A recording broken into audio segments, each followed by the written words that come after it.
Yeah, this is Wade Frazier. This is November 5th, 2025, and about 1 p.m. So what I want to discuss in this sixth video of my experiments is the approach I'm taking and why I'm taking it to try to bring free energy to the world, which will be the biggest event in the human journey. And the long, crazy path I took to the approach that I have today. This will, let's see how long this takes.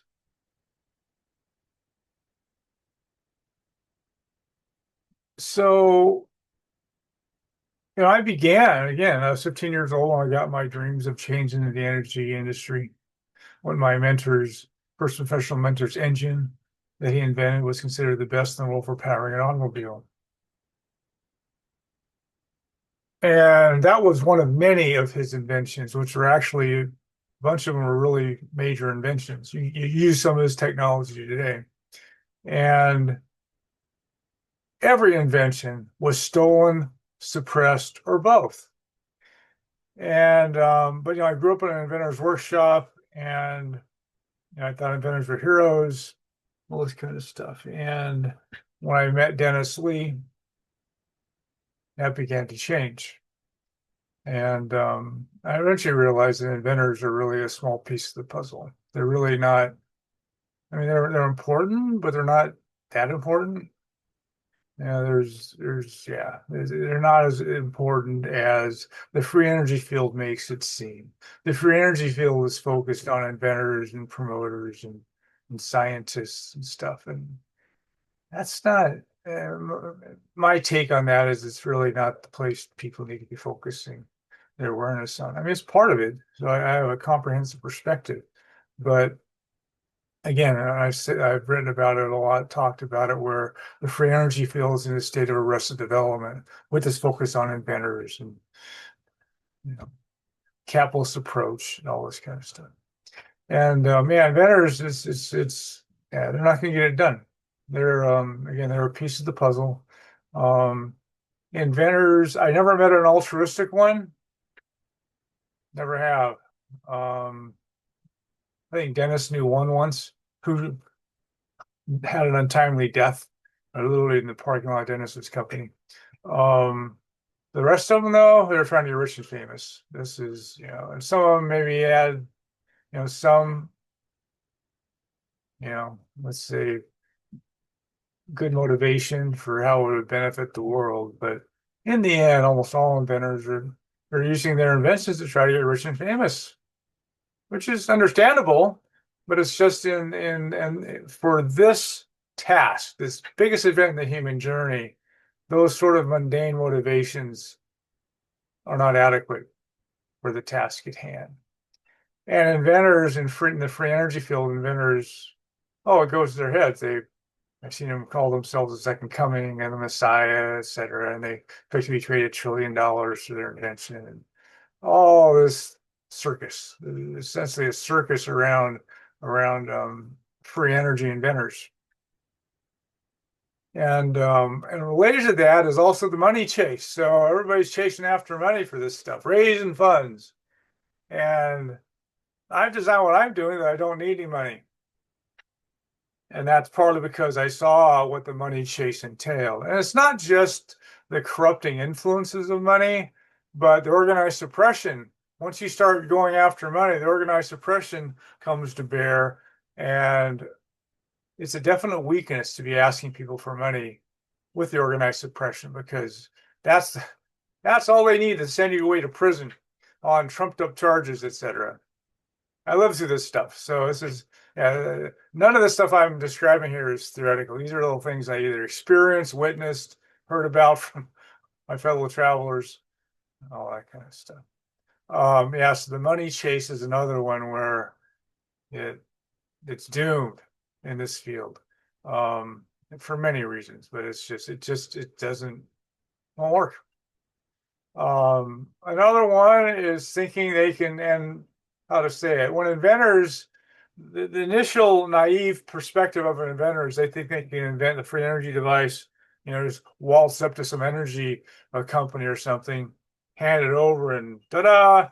They have what I call the Muppet movie ending. They become rich and famous, the world is saved, etc. And that's never happened. Um, and that's the most naive approach an inventor can take is thinking that the world will welcome their free energy technology. The opposite is the case, and many inventors have come to untimely ends, violent ones, when they got into this biz and try to, again, try to put their technology out there. And then again, and going for patents or keeping it proprietary and keeping it secret and stuff, all that is doomed to failure. None of those approaches will work.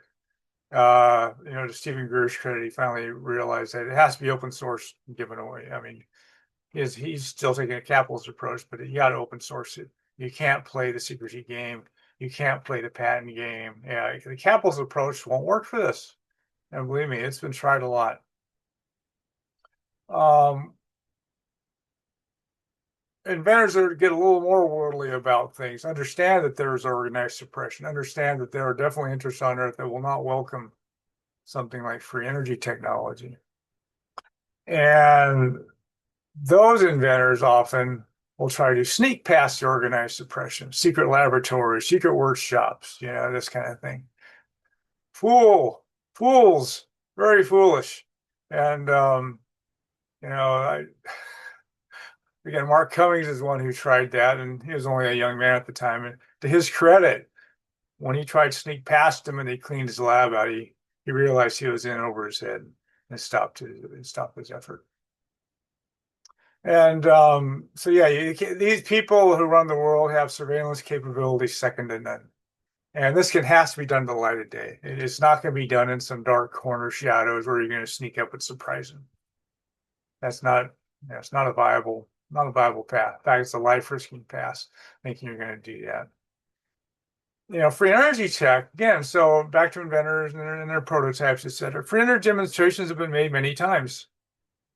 And Sparky Sweet is the one I'm most familiar with, I suppose. And it's been demonstrated plenty. But demonstrated and working prototype is square one. I mean, the fun just begins in. And Brian O'Leary, my astronaut friend, colleague, who is essentially the spokesman for the free energy field, he spent the last generation of his life trying to educate the public on the chasm between having a free energy prototype and something that's ready for the market. There's this huge R&D process in the middle of that chasm, which nobody has ever crossed because it's today at probably $200 million. And nobody in this field's ever had that kind of money. Or actually, the people who do have that kind of money get horses' heads in their beds to dissuade them from being involved. And so you have billionaires. Billionaires get the offer they can't refuse, which is you're not going to get involved, or your family will be dead by dawn. This is something that I've seen this repeatedly in this field. These are some of the realities. So a free energy demonstration isn't that nice, but they've never been demonstrated in a way that could actually lead to it working. And some demonstrations fail, yeah, and they're not 100% successful. But even then, it's like once you demonstrate it like that, then the fun just begins. And here comes the spooks. And you get it's a three-ring circus. I was involved with 5 different mass movement efforts for this. And it took me 5 different efforts to get cured of realizing that approach will not work. And the problem with mass movements, any mass movement, is it seeks the lowest common denominator to achieve social cohesion for the effort.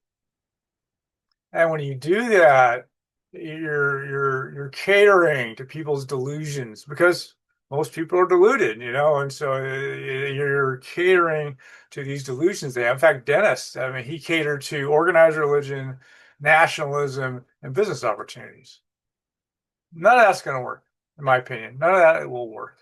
And again, all of those are all scarcity-based based on scarcity-based ideologies, which encourage people to become egocentric. It's in-group ideology, so you can survive, etc.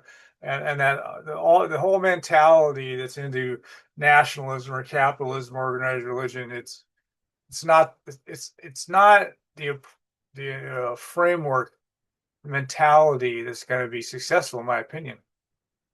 And I just saw, again, so many attempts to our companies, by our business associates. Again, just yeah, you'd have we'd have a show and there'd be 1,000 people there, and maybe one person would have the right motivation of, hey, this is great for the world, let's make this work. Maybe one. The rest of them were there for usually self-serving reasons, and I had to go through that a lot before I got it. Um, there's also an approach which I want no part of, which I think is just pure folly. I think it's the young warrior types that they're going to expose and conquer the global elite when they don't even know who they are. I don't know how they expect to do that. And also, the global elite, they've got, yeah, lots of tricks up their sleeves, and I think it's pure folly thinking they're going to expose and conquer the global elite. I think the best that can happen is if an effort like mine succeeds, the global elite will realize the game's over, and they'll slink away. And they can do that with my blessings. Yeah, I'm not interested in exposing and conquering and punishing the global elite. I have no interest in that. They'll become obsolete if an effort like mine is successful. And I think even they will be redeemed and healed. But yeah, but the whole opposition, we're gonna go into battle and take them on and stuff. That's just foolhardy, suicidal, really. Another one is thinking that they're going to enlist the media on their side. Here I am publishing a YouTube, right? So we'll see if this is folly or not. But yeah, so the media, this is back to Ed Herman and the propaganda model and stuff. The media serves the elite. That's what it does. It's an elite serving a business. And all I've ever seen, well, I mentioned the first time I saw Dennis on TV, it was on a Canadian TV station, which actually was a fair, positive assessment. Everything since then I saw was just smear jobs, newspapers, and it was all smear jobs. Dennis, when I saw Dennis back in September, he said that there were a couple other TV accounts of him that were actually, fair-minded, let's say. The rest of them were just smear jobs. And so it's a thing where, so the media is definitely, in fact, anybody who watched what happened with COVID-19, how Nobel laureates get censored off of YouTube, or any MD that spoke up and spoke out and have their careers terminated and all this kind of stuff. And so yeah, the media is not the path that's going to be successful. This is my opinion. And and another one is the hero's journey. So Dennis Lee's he definitely walked the hero's journey with his Indiana Jones approach. And if there were 10 like Dennis and they combined their efforts, it actually would work. But one hero against what the, don't have I mean, Indiana Jones can't save the world by himself. It's the thing of, but 10 of them, they can make a dent, or 100 like Brian. That would also have worked. But there's only one like Dennis. I've only encountered a few like Brian. So that's the problem. But the hero's journey is not enough heroes, to combine their efforts to really make that happen. I mean, live it on the heroic level, life risking. Dennis should be dead dozens of times over. Brian's life actually was shortened because of his heroics. And so it's dangerous, life risking behavior. In this field, you're risking your life if you try that approach. And I've watched Dennis over the last 40 years try this. He has, how to say it, I understand what he does. And so it's sort of like when he presents me what he's doing, it's like it's all variations on a theme. I see how Dennis does what he does. And a lot was brilliant. And it's a thing where, but I watched him, keep trying things. This didn't work. That didn't work. Let's try this. Let's try that. And I've watched him do that over the years. And I just, God bless him. What an incredible journey he's had. But in the end, it's if you don't connect with enough people with personal integrity, it's not going to work. It'll be betrayed at the first opportunity, which I've seen over and over and over again. Another one is conferences. So I've written about this. So again, it kind of goes back to the shows that I had with Dennis in '87. We were doing the greatest energy shows on earth. But I've also been involved in conferences, et cetera. And it doesn't work. The conferences, in fact, Bill Delp, the hitman for the electric companies in Washington, he would join these organizations that have these conferences. And I've seen this over and over also. So if you're actually going to hold a free energy conference, agents of the global elite will be there. Spooks will be there. The CIA will be there. People will be there trying to figure out how to take you out. This is the reality. And then there's also a bunch in the audience will just figure out how they can steal it. Your allies. So yeah, this is just like it's a big Shark Tank. And yeah, so conferences, I don't think they get any. I don't think they work for this. Maybe for other things, but for this, I'm not seeing any conferences that come close to getting any kind of traction that's going to make it dent. Um, Another one is, again, this is really common. People hear about free energy for the first time or whatever, and they go, "Oh, I know, you should go talk to Bill Gates or talk to Elon Musk or go to the Department of Energy or all these rich and powerful people, institutions that you can knock on their door, they'll open the door, and here you go, ta-da!" No, it never works that way. It never has worked that way.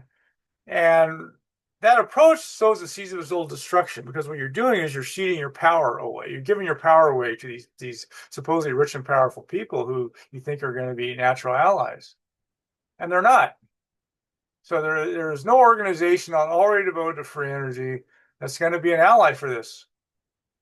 Really, much of an ally. I mean, it's the reality I've witnessed.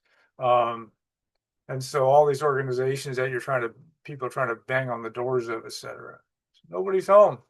Or if there is somebody home, they'll sick the dogs on you. Um, and I'll finish this, short little recounting of the problems is that free energy, and this is what in my previous video, I mentioned what the world could look like with the arrival of free energy. The world will end as we know it. And if people are thinking capitalist terms, it's beyond the dreams of avarice. So it's just that's why inventors think they should be paid $1 trillion for their invention, etc. There's many traps for the ego, and I've been there. It's like this is very seductive to be involved in something that's the biggest event in the human history. And so there's just all sorts of traps for the unwary, traps for the ego, and again, it's just all sorts of traps that are there waiting, and people get to find out what they're made of when they go on these paths, and almost everybody falls by the wayside really fast. This is just this how it works. And from my background, I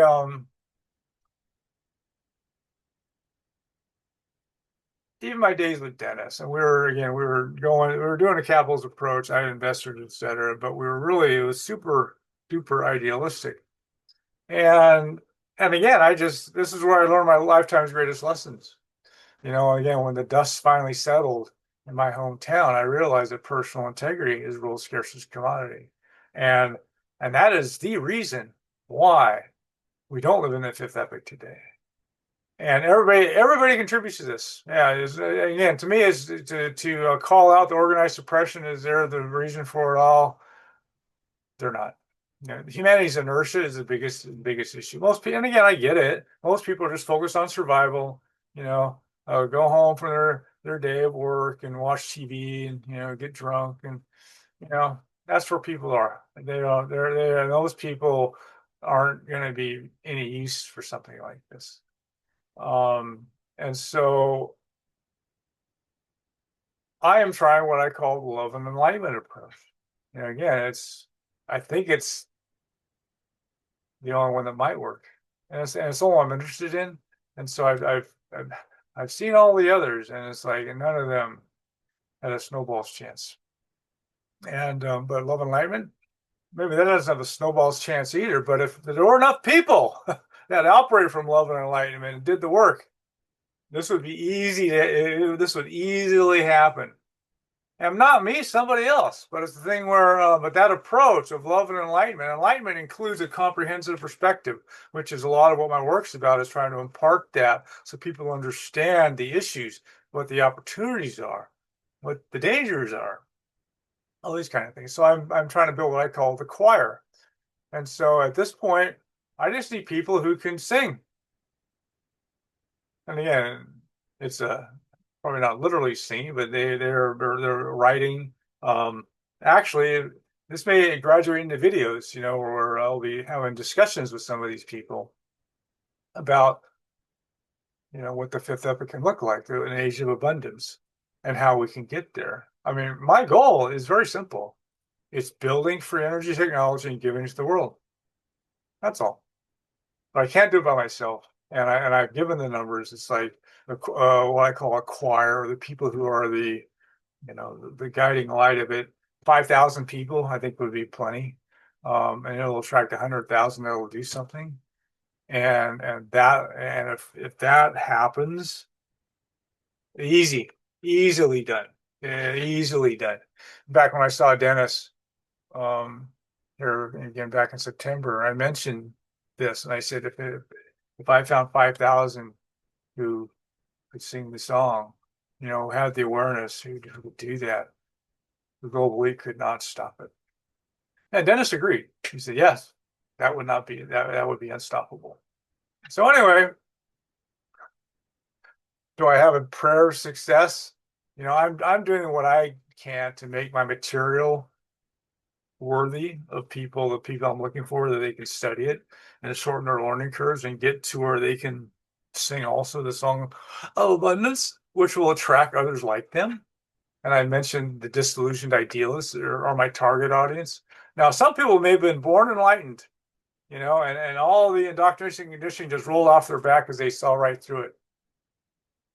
If there's people out there like that, wonderful. I've never met one, but that would be nice. For the rest of us, we get indoctrinated into our societies, and we get fed all this propaganda that turns us into proud members of our society who will, fight against all other societies, and all this kind of thing, And anyway, my approach requires people to do their homework, though. But I'm here to help. I'm here to help people do that homework. And my work, my last 35 years of studying, my writing, etc., has all been intended to shorten the learning curve of the people that I'm looking for. And so to help them develop a comprehensive perspective without having to go through it the way that I did. Okay. Yeah. If everybody had to find out the way I did, almost nobody would graduate from that curriculum. And so this burned my life up to do this. And but again, the people I'm looking for, the people who are those disillusioned idealists, I think that my material is adequate. It's worthy of their attention, so they can learn to sing that song with me on this global stage to attract others like us and to reach eventually a critical mass that will be unstoppable. That's what I'm trying to do. Pretty simple, but oh so hard. Yeah, the hard part will be the 5,000. It won't be that happens after that. The 5,000 people can get it, can learn to sing, to have this high level global discussion. It won't be stopped. And I've said this. I said this in my videos. I said this when I did an interview with those Green Party guys last summer. It's like the global elite who are suppressing all this stuff. Their greatest triumph is making the world that I'm talking about. Again, my previous video of what the Fifth Epoch can look like. Their greatest triumph is making all that unimaginable with the public, that it gets laughed at or dismissed or attacked or whatever that is. And when people do that, dismiss it, attack it, etc., game over for the global. They get it. They go, we win, because people certainly won't pursue something they can't even imagine. And so anyway, so I'm here to help people imagine it. And I'm not here to, have people stretch their imaginations too far. But lots of documentation, as much as I can for what I do. I can't take you to go watch a free energy device in action. You can't go down to Mount Adams and watch UFOs fly over. Um, and Sparky's videos out there, etc. And anyway, for people who really do the diligence, there's plenty. There's plenty for them to get to the place where they realize this is real. This is not some tabloidish, fantasy. This is a real situation. And humanity's journey is we're at the crux right now of either we're gonna either tap that new energy source and sail to the next epoch, or humanity's gonna crash and burn, take the planet with us. I mean, these are the options that we're facing, and the muddle through middle ground has been disappearing in my lifetime. Yeah, so we're gonna get over the hump, and we're gonna slide all the way back down to the bottom of that hill, and cockroaches will inherit the earth. So anyway, how about a world of abundance? How about a world where earth is healed and where people live in love and not in fear? That's what I'm devoted my life trying to see that come to pass. And anyway, I'll probably talk more about this some other time, but this is all I have to say for today. So thank you for watching.